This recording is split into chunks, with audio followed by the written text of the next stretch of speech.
La centrale thermique à gaz IPP Mayumba, un projet d'envergure qui s'inscrit dans la vision du gouvernement de renforcer le secteur énergétique du Gabon, d'accompagner la transformation économique, mais surtout d'améliorer durablement les conditions de vie des populations. En marge des festivités du 30 août 2025, le ministre de l'Accès universel à l'eau et à l'énergie a procédé à la visite de ce site afin d'évaluer l'avancée des travaux. Nous avons encore 12 mois de travaux, grosso modo, à plus ou moins 1 ou 2 mois.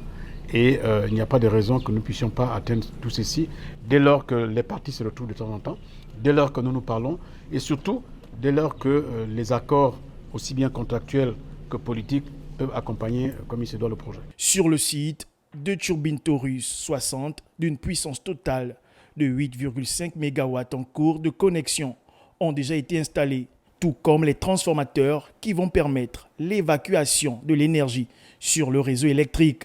C'est une première phase aujourd'hui qui va être livrée donc à 8,5 MW. Très rapidement, nous avons l'ambition d'augmenter à 20 voire 50 MW.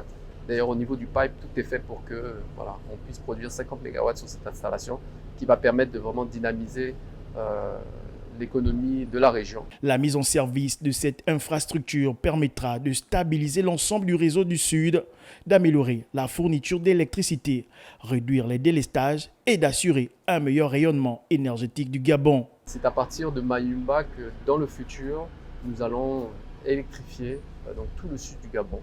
C'est Mayumba qui va pouvoir apporter l'énergie à la province de la Nyanga, de l'Angounié, et qui s'est remontée jusqu'à Lambaréné. Donc c'est une infrastructure extrêmement stratégique. Elle valorise le gaz du Gabon. Une visite qui s'est achevée par une séance de travail entre toutes les parties prenantes afin de faire un point d'étape du projet, afin d'accélérer certaines composantes dont la ligne entre Mayumba et Tchibanga devant électrifier plus de 20 villages.